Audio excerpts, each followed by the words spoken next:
ले उहाँको अगाडि बढाएको छ। त्यो निष्ठाको यात्रा वास्तवमा अत्यन्त कठिन यात्रा हो। निष्ठाप्रति समर्पण, प्रतिबद्धता र त्यस्तो प्रतिबद्धतामा आउने कुनै पनि अप्ठ्याराहरू, कुनै पनि चुनौतीहरू, कुनै पनि सङ्घर्षहरूलाई चाहिँ नि नियन्त्रण गर्दै त्योसँग जुधेर अगाडि बढ्ने भने एउटा अत्यन्त कठिन यात्रा नै हो। त्यो यात्रामा उहाँले नेपाली कांग्रेसको नेताको रूपबाट त्यहाँको 5 स्तरको प्रतिनिधि, गृह राज्य मन्त्री लगायतका विभिन्न क्षेत्रमा लोकतान्त्रिक आन्दोलनमा निरन्तर रूपबाट विद्यार्थी आन्दोलनदेखि लोकतान्त्रिक आन्दोलनसम्म उहाँले गर्नुभएका योगदानको पक्ष एउटा छ भने उहाँको कञ्चनजङ्घा टी स्टेट अहिले पनि राष्ट्रिय मात्र होइन अन्तर्राष्ट्रिय स्तरमा एउटा प्रभावकारी रूपबाट परिचित संस्था र त्यसको माग देखिएका कुराहरू पनि सुन्नमा आएको छ भने त्यहाँ सहकारी आन्दोलनलाई एउटा प्रवर्धन गर्ने जिल्लामा पनि र राष्ट्रिय सहकारी आन्दोलनको पहिलो नेतृत्व गर्ने व्यक्तिको रूपमा उहाँ यहाँ खडा हुनुहुन्छ। वास्तवमा नेपाली कांग्रेसको समाजवादी चिन्तन जुन हो, त्यो समाजवादी चिन्तनको मूल आधार भनेकै सहकारीका पहिला अधिष्ठाता, पहिला निर्माता बखान सिंह गुरुङ हुनुहुन्थ्यो। उहाँले 2012 सालमा सहकारीको चितवनमा स्थापना गर्नुभयो र इजरायलको किबुज र किमुन प्रथाबाट कसरी आर्थिक विषमतालाई हटाएर समानतालाई को नजिक ल्याउन सकिन्छ भन्ने दृष्टिकोणले निरन्तर रूपबाट कांग्रेसले चाहिँ नि त्यसको अध्ययन गर्ने र त्यसलाई लागू गर्ने कोसिस गर्यो। त्यसको प्रथम चरणमा स्वयं दीपकजीले सहकारी आन्दोलनलाई सशक्त रूपबाट अगाडि बढाउने कोसिस गर्नुभयो। तर सहकारी आन्दोलनलाई हामी जति सशक्त रूपले अगाडि बढाउन सक्नुपर्थ्यो र जुन ढङ्गले त्यो लोकतान्त्रिक पद्धति र त्यसले सोचेका भावधारामा अगाडि बढाउनु पर्थ्यो त्यो हामी सकेका छैनौँ। अहिले पनि सहकारी झन्डै 32-35 हजार सहकारीहरूमध्ये हामीले खोज्यो भने 10,000 मात्रै पाउन सकिन्छौँ। सबै अर्कोतिर कब्जामा परेको स्थिति मेरो चाहिँ अनुभव छ। तर त्यसको बावजुद पनि यी समग्र रूपबाट यो आन्दोलनलाई अगाडि बढाउनको निम्ति निष्ठाको यात्रा नामक उहाँको आफ्नो जीवनले भोगेका अतीतका आफ्ना सङ्घर्षका कथाहरू जसरी लेख्नु भएको छ त्यसले निश्चित रूपबाट एउटा प्रेरणा दिन्छ भन्ने कुरा मलाई विश्वास छ। जतिसुकै मिठो पकाउँदाखेरि पनि, जतिसुकै राम्रो खाना दिँदा नि पस्किने कला भएन भने त्यसलाई राम्रो मान्दैन। त्यस कारण यहाँभित्र जे जति उहाँले लेख्नु भएको छ त्यो त लेख्नु भएको छ, तर यो किताब जसरी प्रस्तुति गरेछ यसको सजावट र प्रस्तुतिकरण पनि त्यत्तिकै राम्रो छ। हुन त यो तपाईँको आत्मवृत्तान्त भनौँ, अब यो निष्ठाको यात्रा पनि उहाँको आत्मवृत्तान्तै हो। यो आत्मवृत्तान्त लेख्ने कुरा चाहिँ अत्यन्त कठिन र कटु पनि हो। व्यक्तिगत जीवनका कुरा, सामाजिक जीवनका कुरा, पारिवारिक जीवनका कुरा, त्यसलाई निर्मम मीमांसा गरेर कटु सत्यलाई चाहिँ नि पत्ता लाएर यथार्थता परक पनि हुनुपर्ने र अर्कोतिर चाहिँ नि त्यसभित्र कति भन्न सकिने कति भन्न नसकिने कुराहरू पनि अत्यन्त तौलिनुपर्ने स्थिति हुन्छ र यो गाह्रो हुन्छ। तर त्यसको बावजुद पनि उहाँले आफ्ना यात्राको संस्मरणलाई जसरी लिनुभएको छ म उहाँलाई हार्दिक रूपबाट बधाई दिन चाहन्छु। किनभने मान्छेको जीवन एउटा सङ्घर्ष हो, एउटा चुनौती हो, एउटा अप्ठ्यारो हो। र यो सङ्घर्ष, चुनौती र अप्ठ्यारोको यात्रामा हामीले कहिले पनि कसैले थकाएर नथाक्ने, कसैले भगाएर नभाग्ने, आफ्नो कर्तव्यमा नचुक्ने र कुनै पनि किसिमको अन्यायसँग नचुक्ने प्रवृत्तिबाटै वास्तवमा लोकतान्त्रिक पद्धतिलाई हामी सारांशमा एउटा गति दिन सक्छौँ। त्यो गति निर्माण गर्ने प्रक्रियामा यस्ता साथीहरूले जो आफ्ना अभिव्यक्ति र जीवनका यात्राका स्मरणहरू लेखेका छन् त्यसले केही निश्चित रूपबाट प्रेरणा देला। अहिले जसरी मैले उहाँलाई भने कि उहाँको त्रिपक्षीय मात्रै होइन चतुर्पक्षीय व्यक्तित्व चाहिँ नि, चाहे राजनीतिक निष्ठाका कुरा भनौँ, चाहे यो कृषि उद्यमी र सहकारी ग्रामीण स्तरमा निर्माणका कुरा भनौँ, या राष्ट्रिय सहकारी आन्दोलनको कुरा भनौँ, अथवा त्यसपछि आएर पछिल्लो चरणमा वैदिक फाउन्डेसनको एउटा आध्यात्मिक चेतनाको अभिवृद्धिको यात्रा भनौँ, यो विभिन्न यात्रामा चतुष्पक्षीय व्यक्तित्व उहाँले अहिले जुन यात्रामा आफूलाई हामीलाई स्मरण गराउनु भएको छ। अहिले देश त्यस्तै किसिमका बहुपक्षीय बहुआयामिक चुनौतीको कालखण्डमा हामी उभिएका छौँ। हामी वास्तवमा एकातिर अन्तर्राष्ट्रिय द्वन्द्वको चपेटामा द्वन्द्वको केन्द्रबिन्दुको रूपमा विकसित भइरहेका छौँ, अर्कोतिर विदेशी ऋणका भारी बोकेर हिँडिरहेका छौँ, अर्कोतिर भ्रष्टाचारको महामारीमा फस्दै गएका छौँ र हामी आफू केन्द्रित जो जहाँ छ त्यसले आफैलाई केन्द्रित भएर सोच्ने प्रवृत्तिबाट देशको लोकतन्त्रका आधारभूत सिद्धान्त चरित्र र नैतिकतामाथि दिन प्रतिदिन ह्रास भएर जाने र दिन प्रतिदिन चाहिँ नि एउटा अराजकतावादी स्थितितिर देश उन्मुख हुने जुन अवस्था छ, त्यो अवस्थाको विरुद्धको सङ्कल्प चाहिँ नि वास्तवमा यो अठोट कि हामी हाम्रो यात्रामा अगाडि छौँ, हाम्रो यात्रामा हामी निर्भीक छौँ, हामी आफ्नो निष्ठा र लक्ष्यप्रति प्रतिबद्ध छौँ। त्यस्तो निष्ठा र लक्ष्यको प्रतिबद्धतामा आउने हरेक चुनौतीलाई सामना गर्न सक्छौँ भन्ने दृढता आज प्रत्येक साथीहरूको बिचमा हुनुपर्ने आवश्यकता छ।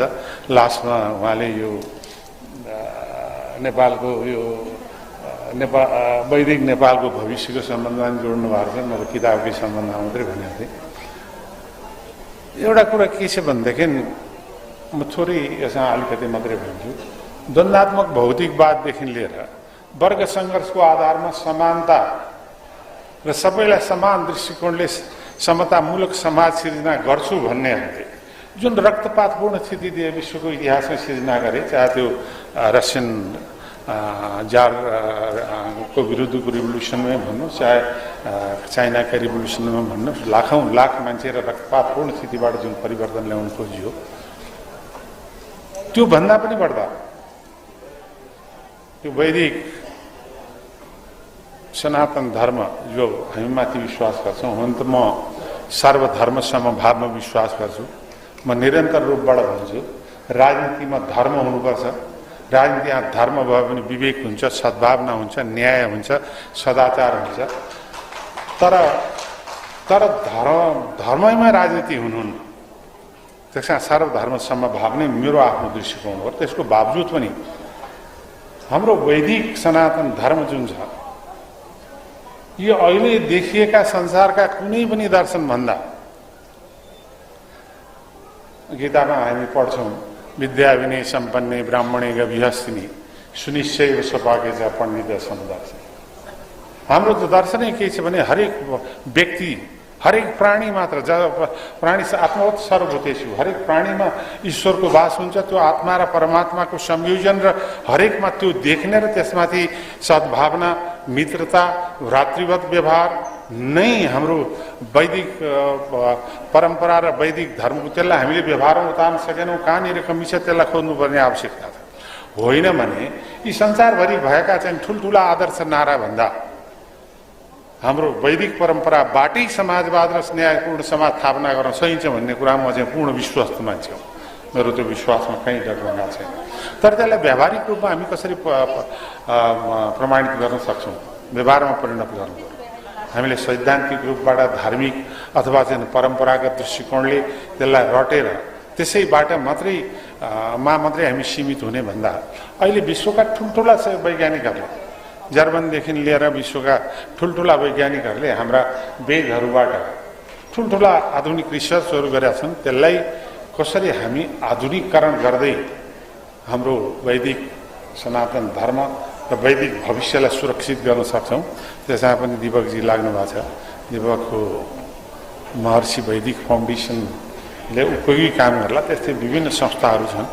त्यसका ती विभिन्न संस्थाहरूलाई परिचालन गर्दै न्याय, सद्भावना, प्रेम र समानताको यात्रामा हाम्रो दर्शन जति प्रभावकारी छ, त्यो प्रभावकारितालाई अझै व्यवहारमा रूपान्तरण गर्नुपर्ने आवश्यकता छ।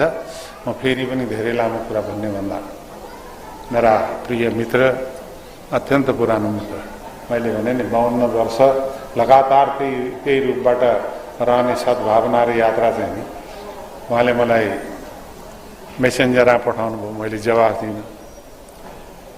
त्यसपछि फेरि फोन गरेर भन्नुभयो क्यारे, अनि मैले प्रमुख अतिथि को आउँछ भनेर सोधेँ।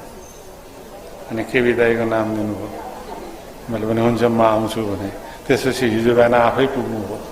अनि मलाई लाग्यो उहाँको यो यात्रा जो निरन्तर चलेको छ, जो अठोट र दृढता साथ चलेको छ, त्यो यात्राले अझ पूर्णता पाओस्। योभन्दा अझ राम्रा किताबहरू उहाँबाट फेरि पछि आउन्। मेरो हार्दिक शुभकामना छ। म यसका आयोजक सबै सम्पूर्ण साथीहरूलाई हार्दिक रूपबाट धन्यवाद दिन चाहन्छु। वास्तवमा म बिदाई हुँदाहुँदै केन्द्रीय कार्य समितिको मिटिङमा एकचोटि पुगेँ। त्यसपछि अहिले पनि 1 हप्ता बाँकी नै छ मेरो डाक्टरले दिएको रेस्ट पिरियड 17 गते पुग्छ। तैपनि यो कार्यक्रममा म दोस्रो चोटि आएँ। त्यस कारण मभन्दा पछाडि वरिष्ठ साथीहरू धेरै हुनुहुन्छ, विद्वान साथीहरू हुनुहुन्छ। उहाँहरूको कुरा पनि सुन्ने मेरो इच्छा हो, तपाईँहरूसँग भेटघाट गर्ने मेरो इच्छा हो। किनभने यस्तो कार्यक्रममा सबभन्दा ठुलो उपलब्धि भने तपाईँहरू जस्ता साथीहरू छरिएका साथीहरूसँग भेट्ने, छेम कुशल सोध्ने त्यो पनि एउटा रहर हो। तर आज तपाईँहरू सबैको अनुमति लिएर एउटा संसदीय परम्परामा के भनिन्छ भने आफूले बोल्न साथ नहिँड्नु अशिष्ट हुन्छ र बोलेपछि हिँड्नै परे पनि एकजना सुनेर मात्रै हिँड्नु भन्ने जुन संसदीय परम्परा र अभ्यास छ। म आज चाहिँ सभापतिजी, प्रमुख अतिथि, यो मञ्चमा भएका सबै साथीहरू, तपाईँहरू सम्पूर्ण दिदीबहिनीहरू, म बोली पनि सक्छु, हिँड्छु र अशिष्ट हुने अनुमति चाहन्छु। धन्यवाद। जय हिन्द।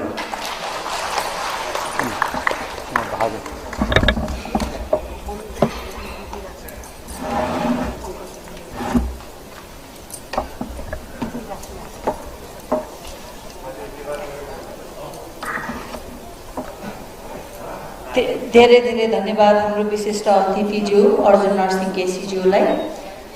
र उहाँ हामी माझबाट बिदा पनि हुन चाहनुहुन्छ।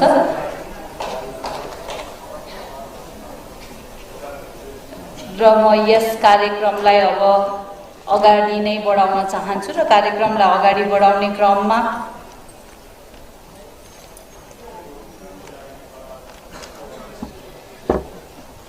उहाँले एउटा कुरा एकदमै महत्त्वपूर्ण भनेर गइदिनु भएको छ। बीपीको समाजवादको कुरा गर्छौँ र सही मानेमा बीपीको समाजवाद हामीले यदि सहकारी आन्दोलनलाई सही मानेमा बुझेर त्यसलाई हामीले काम गर्न सकेका भए त्यो समाजवाद त्यतिखेर प्राप्त हुने रहेछ भन्ने लाग्छ। र अझै पनि हामीले त्यता उन्मुख, समाजवाद उन्मुख जुन बीपीले सोच्नु भएको थियो त्यो समाजवाद उन्मुख ती नागरिकका लागि काम गर्न धेरै नै बाँकी छ भन्ने हो। र आजको कार्यक्रमलाई अगाडि बढाउनको लागि अब म आजका कृति नायक डाक्टर दीपक प्रकाश बास्कोटालाई आजको विषय तथा यस बारेमा थप सन्दर्भसहित आफ्नो प्रस्तुति गरिदिनु हुन कृति नायक, पूर्व गृह राज्य मन्त्री एवं महर्षि वैदिक फाउन्डेसनका अध्यक्ष डाक्टर दीपक प्रकाश बास्कोटाज्यूलाई इतिहासमा निम्ताउन चाहन्छु।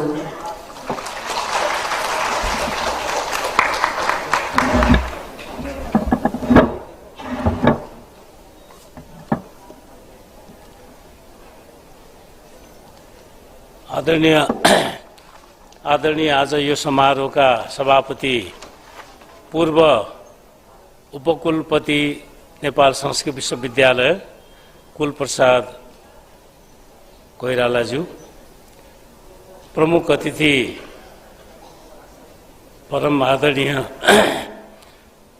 के विदाई भन्ने बानी लागेको छ, नेपाली कांग्रेसको पूर्व महामन्त्री, पूर्व मन्त्री आदरणीय के विदाई, यो समारोहमा हाम्रो आतिथ्यता स्वीकार गरी पाल्नुभएका नेपाली कांग्रेसका नेता डाक्टर शेखर कोइरालाज्यू, नेपाली कांग्रेसकै सहमहामन्त्री महालक्ष्मी डिना उपाध्याय, केन्द्रीय सदस्य के नाम पनि बिर्सेँ मैले, ईश्वरी नेउपानेज्यू, आजका यो प्रतिक्रियाको लागि आमन्त्रण गरिएका नेपाली सहकारी आन्दोलनका शीर्षस्थ निकाय राष्ट्रिय सहकारी महासङ्घका अध्यक्ष मिनराज कणेलज्यू, डाक्टर कुमार कोइरालाज्यू, मेरो अनन्य मित्र विश्व हिन्दू महासङ्घका अध्यक्ष तथा पूर्व मन्त्री रामचन्द्र अधिकारीज्यू, यहाँ यो पुस्तक तयारी गर्नको लागि लेखन प्रकाशन डिजाइनमा सहयोग गर्ने मित्रहरू विवश बस्तीजी, विनोद कुलुङजी, भरत पौडेलजी लगायत आज यो समारोहमा पाल्नुभएका धेरै मित्रहरू जो हामीले आसन ग्रहण गराउन सकेनौँ होला, सम्बोधन गर्न सकेनौँ होला। धेरै क्षेत्रबाट प्रतिनिधित्व गर्नुभएको छ र धेरै क्षेत्रबाट हामीले आमन्त्रण गरेको छ। हाम्रो आमन्त्रणलाई स्वीकार गरी पाल्नुहुने धेरै साथीहरू यहाँ हुनुहुन्छ, राजनीतिक क्षेत्रका साथीहरू हुनुहुन्छ, अनि हाम्रो किराँत धर्म साहित्य उत्थान सङ्घका केन्द्रीय सदस्य कार्यजी डकेन्द्र थेगिमजी हुनुहुन्छ। त्यस्तै यो फाउन्डेसनको हाम्रो सञ्चालकै हुनुहुन्छ किराँत धर्म उत्थान साहित्य उत्थान सङ्घको संस्थापक अध्यक्ष डाक्टर चन्द्रकुमार शर्माजी। हाम्रो पूर्व राजदूतलाई पनि म यहाँ देखिराखेको छु।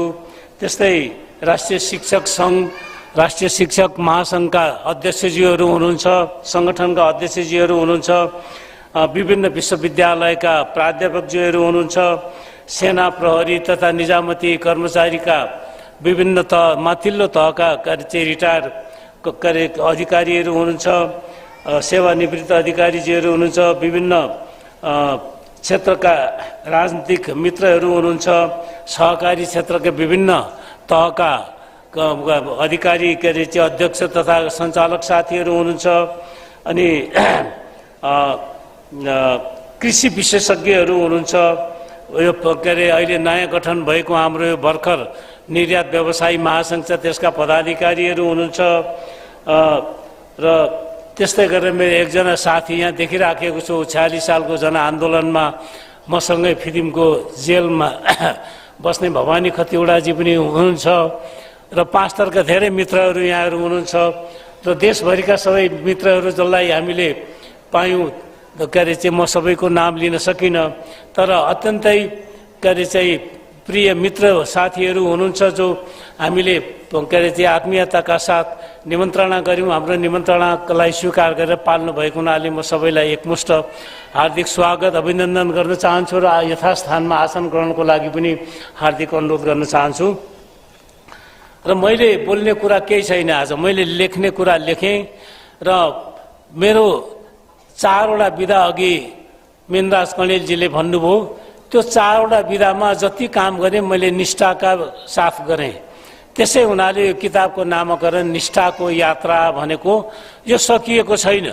निष्ठाको यात्राबाट आज आइपुग्दासम्मको कुराहरू यहाँ छ। अब भोलि यो यात्रामा लाग्दै जाँदाखेरि सफलता हासिल गर्न सजिलो हुने रहेछ, किनभने कुनै पनि मान्छेले सफलता हासिल गर्नको लागि अङ्ग्रेजीमा पनि एउटा भनाइ छ, झन्डै मिल्छ यसलाई, रोलिङ स्टोन ग्यादर न मोस भने जस्तै निष्ठालाई ब्रेक गर्यो भने त्यसले एउटा चाहिँ स्थायित्व ग्रहण गर्न सक्दो रहन्छ। त्यसकारण मेरा दुईवटा आफ्नै उदाहरणहरू छन्। यस किताबमा भनिएको छ, डाक्टर कुमार कोइरालाले प्रश्न बताउनु भएको छ। अब बाँकी रहेको आध्यात्मिक यात्राको बारे आजको अध्यक्षजीले नै भरे बताउनु हुनेछ। र त्यो निष्ठाको यात्राले मलाई मात्रै होइन, मैले त्यहाँ अलिकति लेखेको छु कि लास्टमा एउटा सेन्टेन्स लेखेको छु मैले, यसबाट यो पुस्तक यो चाहिँ नि प्रकाशकले राखिदिएको मेरो भनाइमा उहाँलाई मन परेछ र यो राखिदिनु भएको छ। यो पुस्तकमा मेरो जीवनमा करिब अर्धशतकीय कर्म विवरणहरू झल्किनुका साथै कर्मशील जीवन यात्रामा बेहोरेका अनेक बाधा व्यवधानलाई संक्षिप्त रूपमा उतारेको छु। पाठकहरूले के पाउलान् यो पुस्तक पढेर? यस्तो मौलिक प्रश्न उठ्न सक्ला, मैले प्रश्न गरेको छु, सक्ला, तर जीवनमा कुनै पनि विषय वा क्षेत्रमा प्रतिबद्ध ढङ्गले लागेर काम गर्ने हो भने असम्भव भन्ने केही पनि नहुने रहेछ। नेपोलियनले त्यत्तिकै भनेका होइन रहेछन्। मेरो शब्दकोशमा असम्भव भन्ने शब्द नै छैन। यो कुरा मेरो जीवन यात्रामा का अनुभूति र अनुभवमा पनि प्रमाणित हुन पुगेको छ। तिनै कुरा म पाठक सामु समर्पण गर्न चाहन्छु भनेर मैले पछाडिपट्टि लेखेको छु। र अनि मैले यो किताब आज अघि उद्घोष स्वागत मन्तव्यमा भरतजीले पनि भन्नुभयो, यति कुरा भरे आजको अध्यक्षजीले विश्लेषण गर्नुहोला। मैले यो किताब चाहिँ नि खास गरी कि हार्दिक समर्पण भनेर गिरिजा प्रसाद कोइराला जसलाई समर्पण गरे। हुन त यहाँ सबै विषय छन्, तर यस विषयमा खास गरी राजनीति र सहकारीको विषय धेरै छ। अनि अहिले उत्तरार्धमा मेरो चाहिँ नि अध्यात्मतिर मार्ग प्रशस्त भएको छ र त्यसको बारे यस पछाडि लगत्तै एउटा अन्तर्राष्ट्रिय डिरेक्टरले प्रस्तुत गर्नुहुने कुरा यहाँले सुन्नुभयो भने त्यो मार्गको बारे जानकारी हुनेछ र मेरो धेरै सङ्गत राजनीतिमा पनि गिरिजाबाबुसँग भयो र उहाँले मेरो संरक्षकत्व पनि लिनुभयो। त्यसकारणले मेरो यो पहिलो किताब भने हुन्छ। यो किताब मैले उहाँलाई समर्पण गरेको हुनाले पनि मैले चाहिँ नि आज के अरे चाहिँ यसको सभापतित्व गरिदिनको निमित्त डाक्टर शशाङ्क कोइरालालाई बोलाएको थिएँ। उहाँले हुन्छ भन्नुभएको थियो अध्यक्षताको लागि, कारणले आउन नसकेको भन्ने खबर आएको हुनाले मैले के अरे चाहिँ पूर्वको कुलपति के अरे चाहिँ कोइरालाजीलाई यसको चाहिँ नि अध्यक्षताको लागि आग्रह गरेँ। उहाँले स्वीकार गर्नुभएको छ र मैले यादभरि लाग्नु भएको छ। र डाक्टर किङ्सली ब्रुक एसियाका 8वटा देश हेर्नुहुन्छ नेपाल सहित, र उहाँ चाहिँ नि महर्षि महेश योगीको इन्टरनेसनल डिरेक्टरको रूपमा उहाँ र उहाँको श्रीमती लेस्ली ग्रुप हुनुहुन्छ। उहाँहरूले नेपालमा बसेर एसियाका 8वटा देशहरू हेर्दै हुनुहुन्छ र उहाँले वैदिक नेपालको भविष्यबारे के हो, वाट इज दिस, त्यो चाहिँ अब यस पछाडि लगत्तै उहाँले प्रेजेन्टेसन गर्नुहुनेछ। के अरे चाहिँ त्यसलाई राम्रोसँग ध्यानपूर्वक सुन्नुहोला।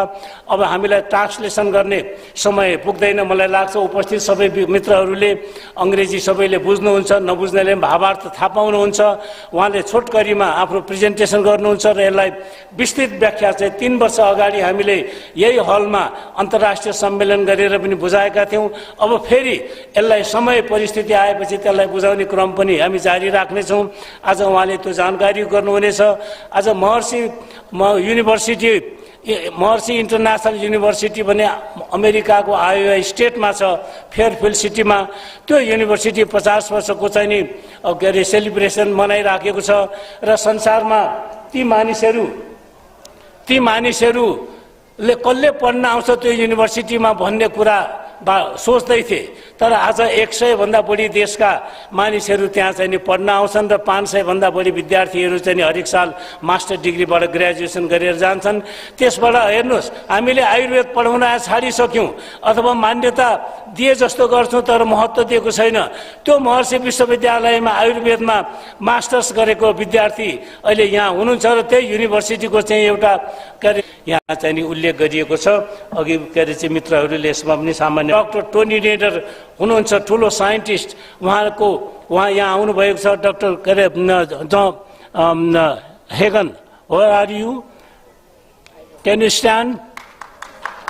Yes, in the last doctor Hagen भर्खर हिजो मात्रै उहाँ यहाँ आइपुग्नु भएको छ र उहाँले यहाँको आयुर्वेदमा लिड गर्दै हुनुहुन्छ। पोखरामा हामी आयुर्वेदको ठुलो सेन्टर बनाउँदैछौँ, त्यसको एक्जिक्युटिभको रूपमा उहाँले काम गर्दै हुनुहुन्छ र उहाँले फन्ड पनि जुटाउँदै हुनुहुन्छ। युनिभर्सिटीको के अरे डोनेसन पनि ल्याएर चाहिँ पोखरामा हामी एउटा चाहिँ विशिष्ट श्रेणीको आयुर्वेदिक पनि बनाउँदैछौँ, त्यसको लिडरसिप पनि उहाँले लिँदै हुनुहुन्छ।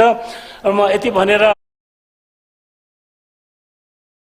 वैदिक नेपालको भविष्य भन्ने भिजन फर वैदिक नेपाल भन्ने विषयमा डाक्टर किङ्सली ब्रुकले आफ्नो प्रेजेन्टेसन गर्नुहुनेछ।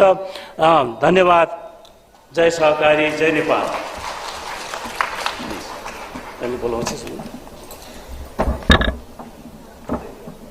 धन्यवाद। मेरो काम एकदमै छोटो बनाइदिइसक्नु भएको छ डाक्टर दीपक प्रकाश बास्कोटाले। I would like to request doctor Kingsley Brooks for the presentation. Doctor Kingsley Brooks अन्तर्राष्ट्रिय निर्देशक हुनुहुन्छ। विश्व शान्ति राष्ट्र भन्ने गरिन्छ, global country of world peace, र उहाँले आजको प्रेजेन्टेसन अफ भिजन फर वैदिक नेपालको बारेमा गर्नुहुनेछ।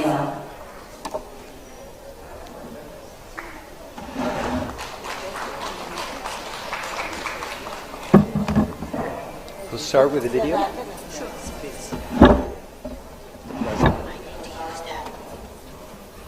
I can stand here. You can stand there. No, she needs that. I need to use that. That's good. That's good. That's good. But she should stand.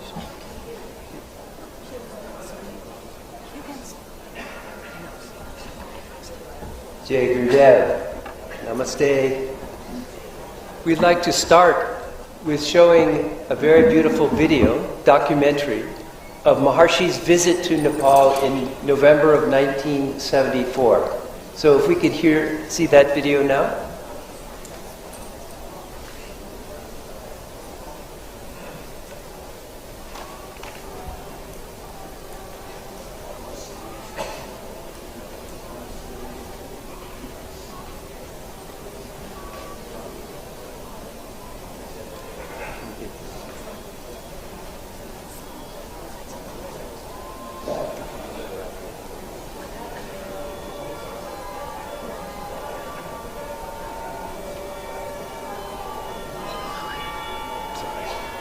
not so important.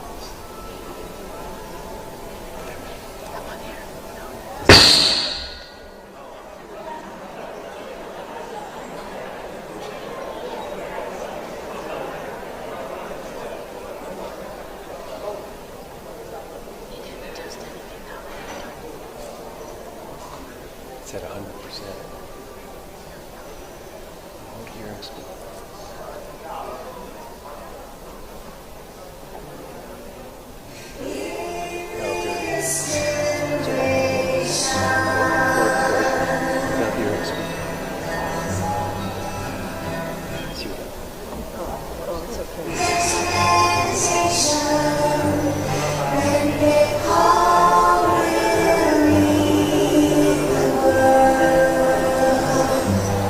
Transcendental meditation, 1 in 100 for national sake.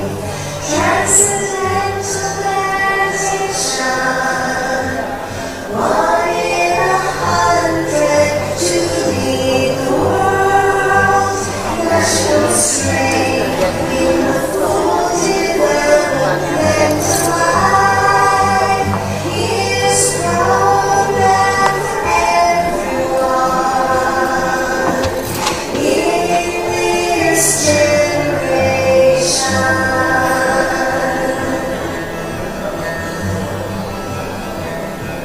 Students, parents, teachers, working people,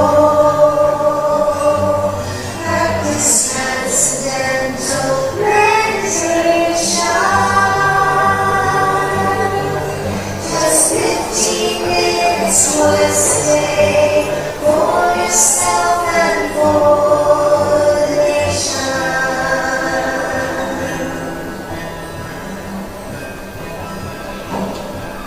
Transcendental meditation, 1 in 100 for national strength. Transcendental meditation, 1 in 100 to lead the world.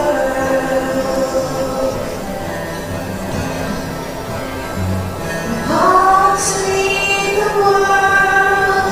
The call to lead the world through transcendental meditation.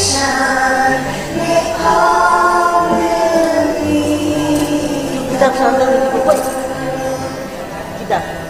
May all will lead the world. May all will lead the world.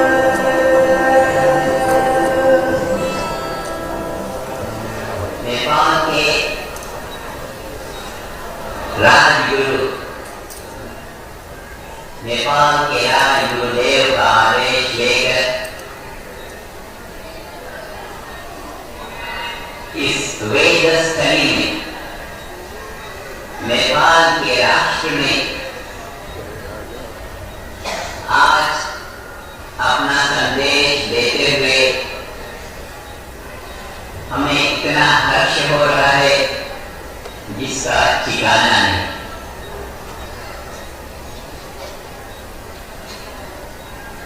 पंद्रह 20 वर्षों से हम आध्यात्मिक आंदोलन का कार्य सारे विश्व में कर रहे हैं। आज जिस आनंद समुद्र का उत्थान हमारे हृदय में हो रहा है वो अवर्णनीय है। इस प्रकार हम उसका प्रदर्शन करें ये समझ में नहीं आता। नेपाल की पवित्र भूमि, यहाँ जो धार्मिक जीवन, वैदिक परंपरा का जो जीवन, यहाँ की जो राज्य सत्ता का धर्म पालन का उद्देश्य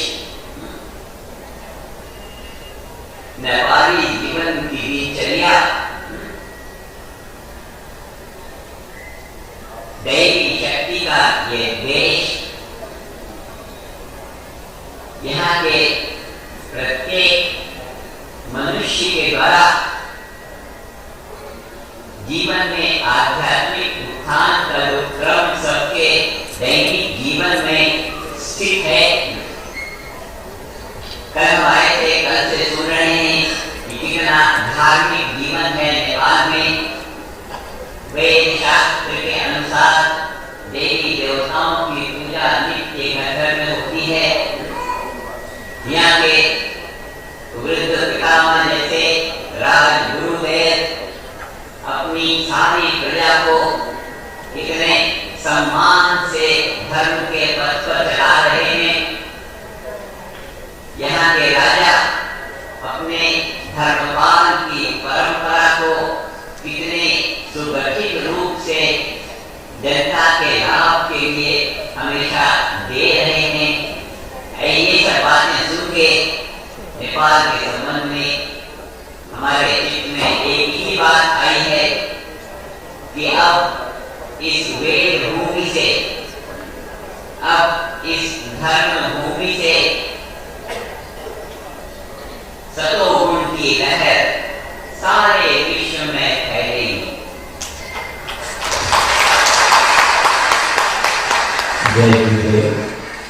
Maharishi said like this: with the blessings of Rajgurudev of Nepal, in this land of the Vedic, in the country of Nepal, today it is immense pleasure for me to bring my message. Since 15-20 years, I have been busy bringing spiritual regeneration to the whole world. Today, an undescribable ocean of bliss is rising in my heart, and it is very difficult to express it. Nepal is a pure land. People here live a life in alliance with natural law, a life in accordance with Vedic traditions. The royal administration of Nepal has the purpose to follow the Dharma. People in Nepal follow the Vedic routine of life. Impulses of natural law are lively in this country. Here the whole population lives life in the direction of spiritual evolution. I arrived here yesterday, and since then I have been observing how life here is lived in alliance with natural law. In Nepal, every home is always performing pujas as per tradition in Vedic scriptures. Highly revered Rajguru of Nepal is upholding the whole population on the path of Dharma. The Raja of Nepal is steadfastly engaged in the tradition of protection of Dharma for the benefit of whole population. With all these, I come to one conclusion about Nepal, that now from this land of Ved, the land of Dharma, waves of Sattva will spread all over the world. Transcendental Meditation, Nepal will lead the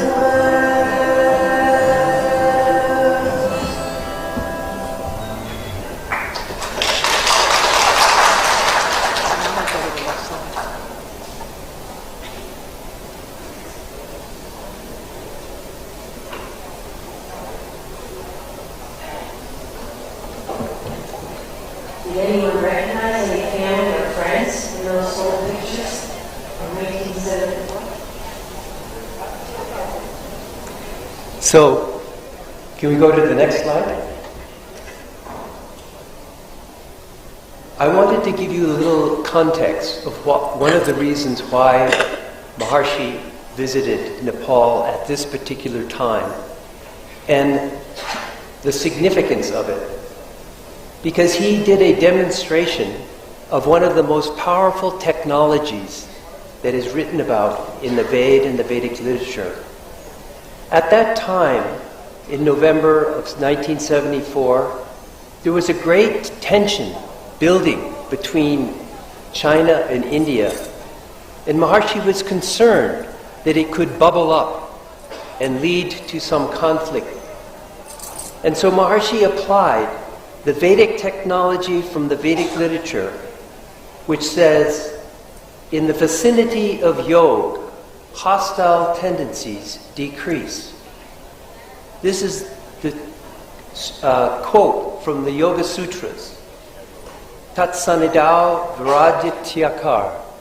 In the vicinity of Yog, unifying influence, conflict tendencies are unite to create a unified state of harmony where hostile tendencies decrease. What Maharshi did during his visit to Ratna Park and to here in Nepal was teach Transcendental Meditation to over 28,000 people in a very, very short time through using the latest technology.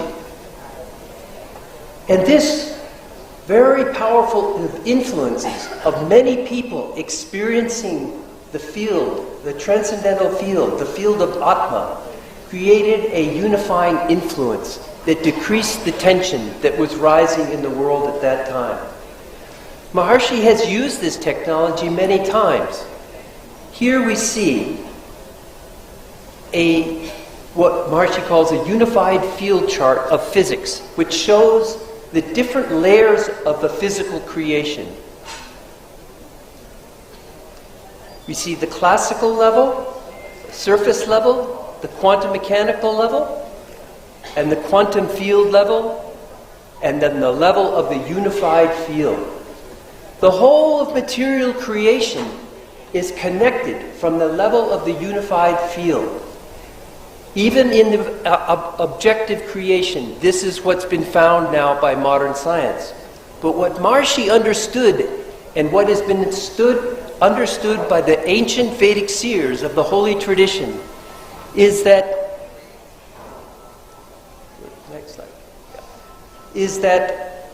parallel to the material world is the subjective world.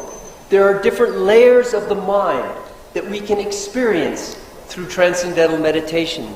And we can experience that unified field of consciousness that is the same unified field that underlies all of physical creation.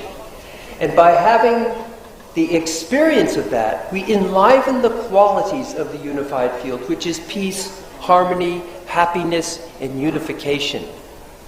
And this influence is spread wherever people practice Transcendental Meditation. To give an example of this, a show of brief video. Here we see a tree, but we know that the nourishment and the health of the tree comes from its roots. Oops. Go back.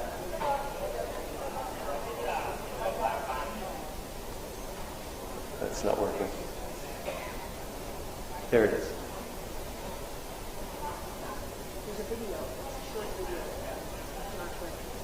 We'll go on.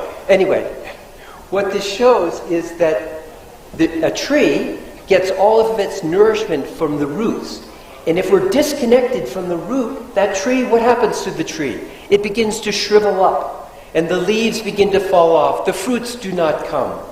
But if we can maintain and nourish the tree from its roots, then spontaneously the tree becomes healthy, vibrant, and great. And just like this, the human nervous system has to be connected. It has to maintain its connection to that field of nourishment which is within each and every one of us. What disconnects us from that field is stress and strain in the nervous system. And Transcendental Meditation, Bhavati Dhyan, is a simple mental technique that allows us to experience these deeper and deeper and deeper levels of the mind, and to experience the source of thought, the unified field of natural law, which is that same field that underlies and supports all of creation. And so by contacting that is how we create this unifying influence. And this unified field of natural law is also where the Veda exists. Veda does not exist in the books. Veda exists in the human physiology, deep within the mind, in the transcendental field. This verse from Rig Veda illustrates this. Riksho akshare parme vyoman, yasmin deva adivishve nishadu. The verses of the Veda exist in the transcendental field of life, in which also reside all of the impulses of creative intelligence, the laws of nature, responsible for the whole universe. So when we experience that field in our daily practice of transcendental meditation, we enliven the Devata. We enliven the unified field of natural law to support and nourish all of life. The second part of that quote is Yastana Veda Kimricha Karishyati Ya Itad Vidu Ta Ime Samasate. He whose awareness is not open to this field, what can the verses do for him, accomplish for him? Those who know this level of reality are established in evenness, wholeness of life. This one verse of Rig Veda illustrates the importance of why every individual who cares about Veda and Vedic knowledge must transcend on a daily basis, because it is the field of Veda. It is where all of the impulses of creative intelligence responsible for the whole manifest world exist. The Veda is the blueprint of creation. It is the structuring intelligence of creation. And by knowing that, by experiencing that, through Bhagavati Dhyan, Transcendental Meditation, we enliven all of that to support not only us as an individual, but to radiate that to all society. Because as a society, as a nation, as a country, we make up the mind of the country, the collective consciousness of the country. And when we, as an individual, can enliven that on an individual level, collectively, when we practice together Bhagavati Dhyan, Transcendental Meditation, we can create a peaceful, unifying influence in our environment. This is the essence of Maharshi's knowledge. And he gives us a tool for us to transform our life today from life of suffering to heaven on earth. You may have heard, those of you who understand English, in the song that was being sung over and over again. Through 1% of the population practicing transcendental meditation, Nepal will lead the world and create an influence of peace and harmony for the whole environment and the whole world. But later on, towards the end of the 1970s, Maharshi brought out a new technology, even more powerful, even more simple. And that is the practice of TM and the TM Siddhi program, including yogic flying, where it doesn't take 1% of the population, but only the square root of 1% of the population, practicing in one place to create this influence of yoga. This influence that we see in the Yoga Sutras. In the vicinity of yoga, hostile tendencies and prosperity begin to be found. And so this is the technology that we are now implementing here in Nepal. Another big contribution to the field and the understanding of the Vedic knowledge is how Maharshi revived the ancient Vedic knowledge. You all know more about Vedic knowledge probably than I do. But the unique thing that Maharshi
His Holiness Maharshi Mesh Yogi, always regarded as the foremost scientist in the field of consciousness and the greatest teacher of our time. Maharshi completely restored the 1,000-year-old scattered Vedic literature for the total significance of its theory and practice, and has organized it in the form of a complete science of consciousness. Transcendental meditation is the subjective technology of Maharshi's Vedic science of consciousness, and Maharshi Vedic science and technology is the complete science and technology of consciousness, and it is the complete science and technology of life capable of raising all aspects of life to enlightenment. And now to give a vision of how Maharshi brought out in every area of society his knowledge and technology of Vedic science. Play this video.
What this video is depicting is, you all are very familiar with the Rudrabhishek Yagya, but what is being here is being performed by about 2,000 of Maharshi's Vedic pundits, who not only are Vedic pundits, but what makes them Maharshi Vedic pundits is they all practice Transcendental Meditation and Bhavati Dhyan, and also the TM and TM City program. And this gives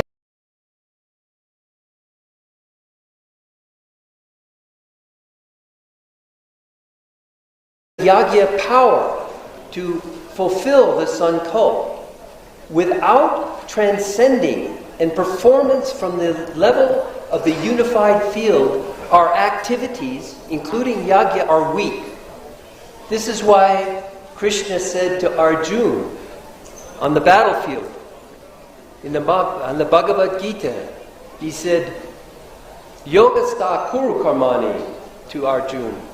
Established in being, perform action. Established in the unified field of natural law. Established in the self, the big S self, Atma. Then perform action. This is why every pundit must be performing after the practice of Bhavati Dhyan and the TM and TM City program, because it gives the power to the Yagya. Maharshi used an analogy to illustrate this. Skill in action. If you were to take an arrow and you wanted to hit the target, and you tried to throw that arrow like that to hit the target, it would fall maybe a few meters to the ground and miss the target. But if you were to pull the arrow back in the other direction on a bow and let it flies and hit the target. This analogy illustrates the importance of Bhavati Dhyan Transcendental in every individual, then come out and perform action. And with that, we have the effectiveness of skill in action to hit the target, to fulfill the sankalp, the intention of the yagya. This is why it's critical that every Vedic pundit practices Bhagavati Dhyan, Transcendental Meditation, and the TM City program. But you all also should be performing that for success in your own individual life. This is how you will fulfill your own individual desires in harmony with natural law.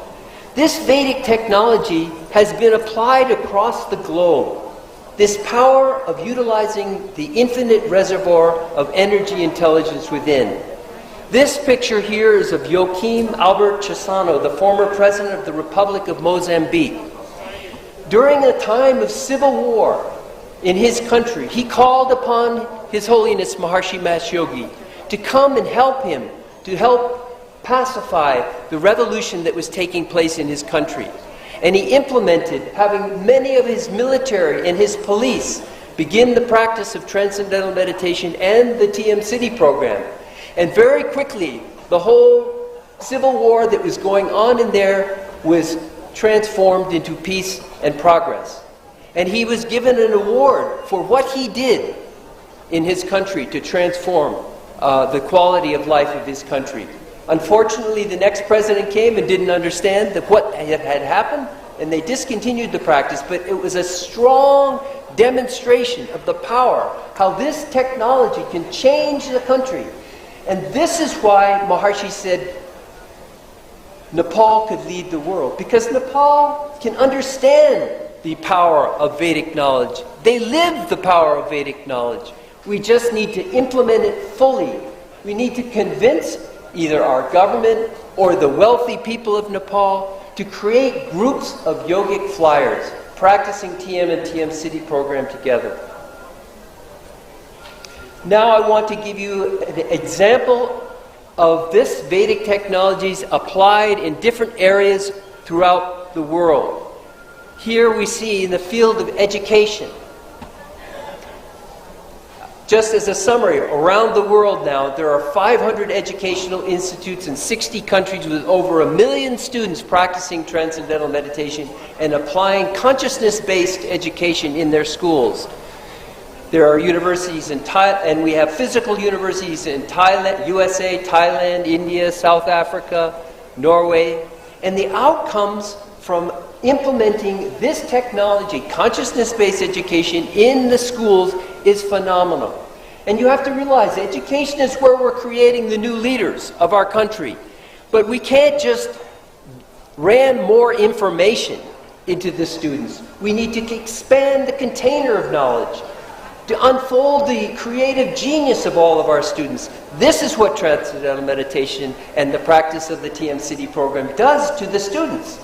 At the same time, they're creating an influence of peace in their school. They're also unfolding their full mental potential.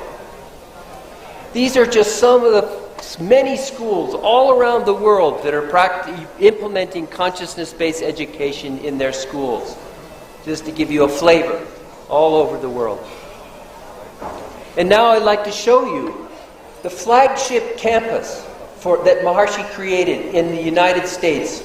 This is Maharshi International University in Fairfield, Iowa, which is accredited by the North Central Association of Colleges and Schools to offer degrees from kindergarten all the way through PhD. It's celebrated just recently its 50-year anniversary, has over 10,000 graduates, and it's on a 370-acre campus, has 45 buildings, and a very strong MIU and TM community with over 10,000 people. You can just click through some of the pictures. This shows the whole village. You can see in the lower right-hand corner that are all people who have come to Fairfield to practice TM and the TM City program together to create a positive influence. And this is the main Argyro Center, the student union, the central building of the campus. The whole campus is built according to Maharshi Stapachaved, Vastu Vidya. And you can see in the front there a Vedic observatory. Maharshi revived the ancient observatories of how to study the whole cosmos. And so these are just some more aerial shots. You can go quickly over these. This is a sustainable living building. This is a sustainable living building where new sustainable practices for the whole world are being developed and demonstrated. just some more pictures of the campus. These are the golden domes of pure knowledge, where every day all of the faculty, the students, and the staff, and community members come together and practice Transcendental Meditation and the TM City program together to create an influence of peace. There's another picture of the two domes. And this is one of the new buildings just north of campus where many of our computer science program students come. Nepal is what I think the second leading country, international country, that has sent students to the programs that Maharshi International University offers. Madhav Aryal, are you here? Madhav could stand. He is our representative from Maharshi International University, and he's also a teacher of Transcendental Meditation. How many students have you sent to MIU? Over 1,000 students have gone and participated in the master's degree programs in computer science and in MBA program. And the computer science program in the United States at Maharshi International University is the #2 computer science program in the whole country. There's only one other university that has a bigger turnover. So we can go on to the next. This is a little bit. So why is it that this practice of TM and the TM City program in particular is so important? It's because there's been scientific research shows that the maximum brainwave coherence comes during the practice of yogic flying. And with this coherence on an individual level, when they practice together, this coherence or harmony and peace radiates to the environment. This flying technique that Maharshi brought was very, very powerful technology of the unified field to enliven peace and harmony for the world. Nepal can change overnight if we establish a group of the square root of 1% of the population doing this technology very regularly. Not sometimes and sometimes not. And this practice requires practice, not talking about it. This is a technology that Maharshi brought out. You can go to the next slide. And another area where Maharshi brought out new knowledge is in the area of architecture.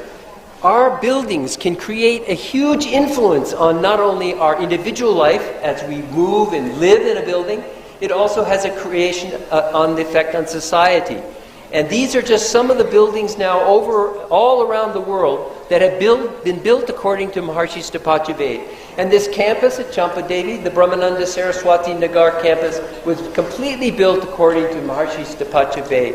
This on the lower right is one of the largest office buildings in the Washington, D.C. area, built by the chairman of the board of Maharshi International University.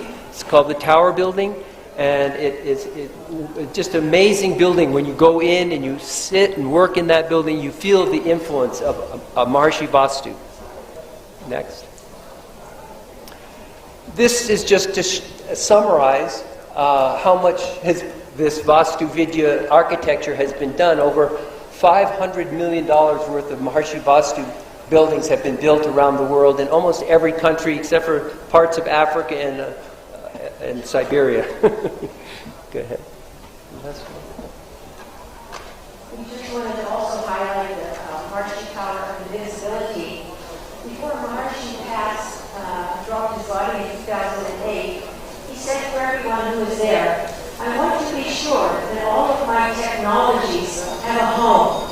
And so he asked everyone who was there, he said, I want to build these Maharshi powers of invisibility in every country. I want them to serve as a lighthouse of total knowledge, reminding mankind that life can be lived in enlightenment, and that suffering, disease, and poverty are actually foreign to life.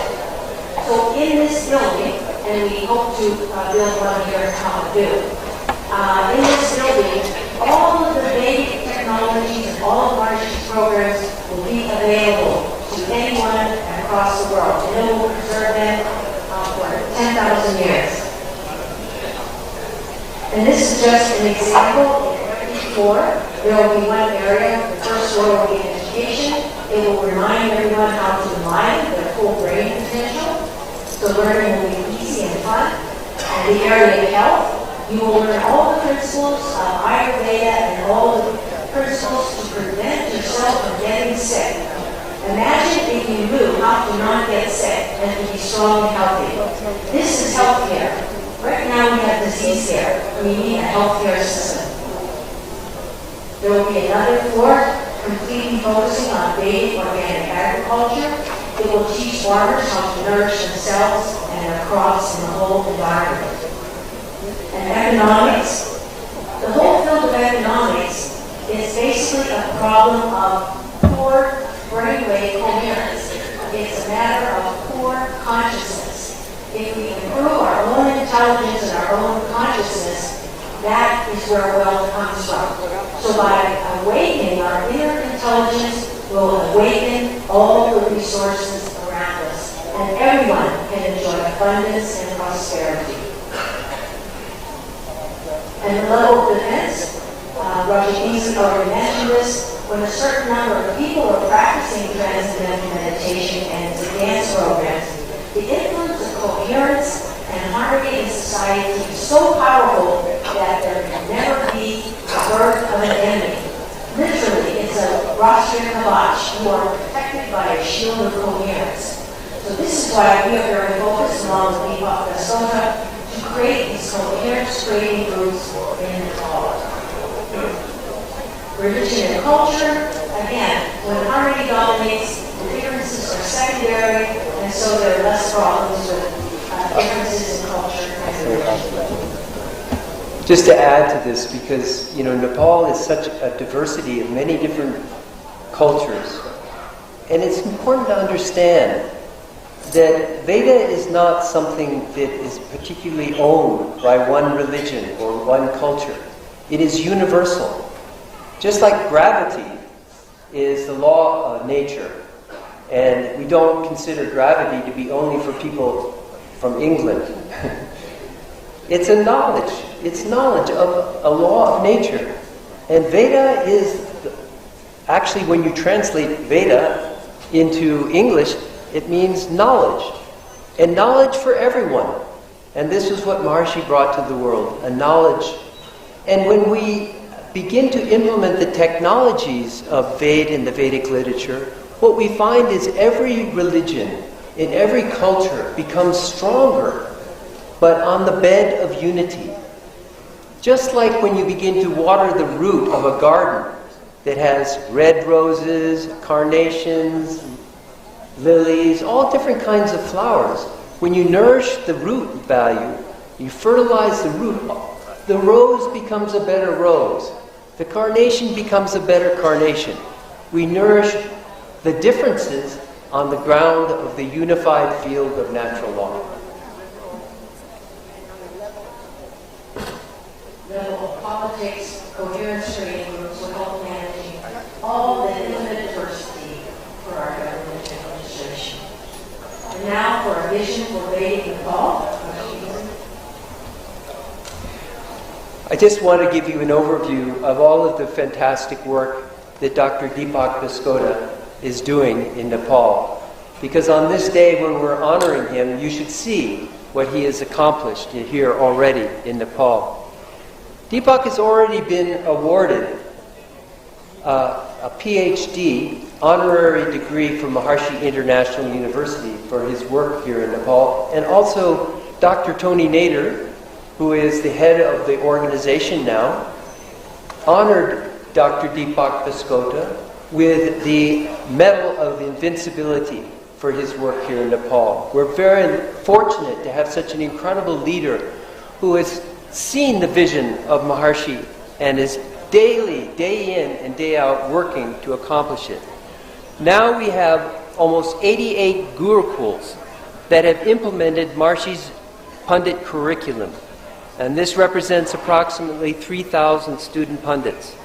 And from these 3,000, many are practicing the yogic flying technique. And the plan is to expand to over 250 gurukuls and have over 9,000 yogic flying Vedic pundits doing Rudravishek Yaga daily in the schools, in these gurukul schools all over Nepal. Currently, Nepal has 121 groups of 11 pundits performing Rudravishek Yagya daily. This is 1,331 pundits, which makes for an Ati Rudravishek. This map shows where all of the Gurukuls are all across Nepal currently, and we're currently always adding on more. These are some of the pictures of the Gurukuls that are practicing Maharishi's technologies of the unified field. And every morning at 6:30, we connect up with all of these Gurukuls via video Zoom conferencing. And we watch them in the practice of their Ati Rudravishek Yagya on a daily basis. And this so that we can maintain good quality control. Also, for the senior pundits, we have over 200 Maharshi Vedic pundits who are performing personal yagyas for clients from the global country of world peace from all over the world. And this is how partially we are supporting all of the activities that are taking place here in Nepal are through the support of people doing yagyas from Nepal, from our Vedic pundits here in Nepal. And they particularly like having their yagyas done here in Nepal. And this is a great future. We need to expand this greatly so that we can bring more support to Nepal.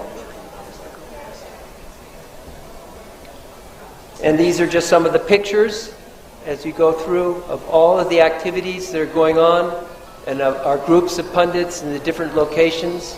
And these are some of the Maharshi Vastu buildings that have been built. This is the Dang of Jyotish Mati Vidyapith School in Dang. This is the Tilangatar Government School. And this is our administrative offices here in Kathmandu. And you all have seen this picture of our campus, the Brahmananda Saraswati Nagar campus. Has beautiful views of the mountains. And this is a rendering of the proposed campus in Jhapa, the eastern district of Nepal.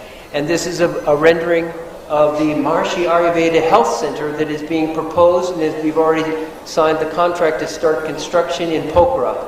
And this will be a showcase for all of the work that's going on here and be a place for international guests to come and experience the great environment here in Nepal.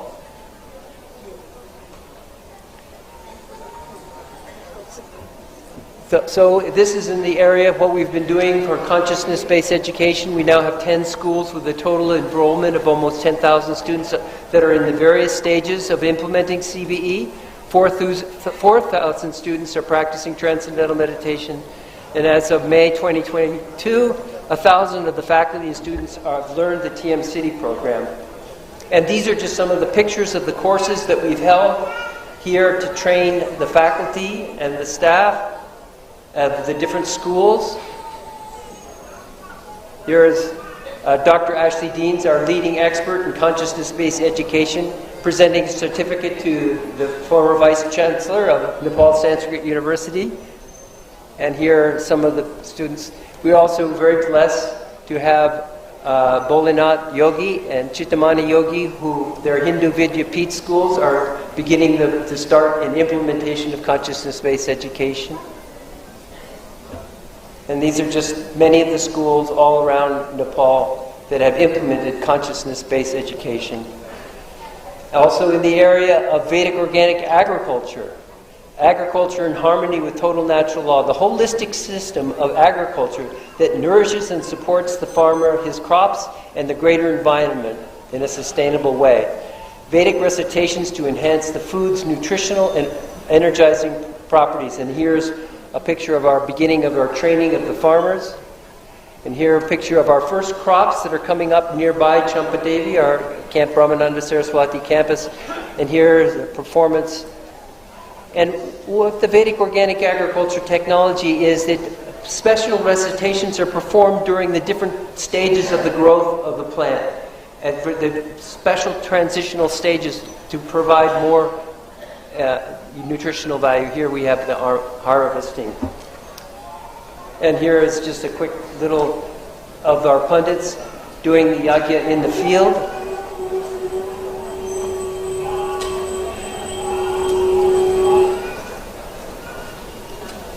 So, to end, Nepal is in the best position to apply technologies in all areas of life. Nepal can be a source an exporter of Vedic pundits, Vedic organic food, products and herbs, Stapatis, Vedic architects, Vedic doctors and technicians.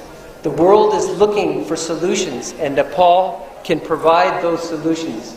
So instead of exporting labor and wasting your incredible inherited tradition, let's make Nepal lead the world in the area of new knowledge, this knowledge of the technology of the unified field of natural law, which is your birthright and your tradition. It's a great, this is a quote from Maharshi just before he left. It is a great work that has developed that a few people practicing yogic flying and the world will be spontaneously in terms of harmony. Harmony in the world, harmony in the world. Throughout the globe there will be no ups and downs. The world will ever be in peace, harmony, happiness, invincibility. All glory to Gurudev.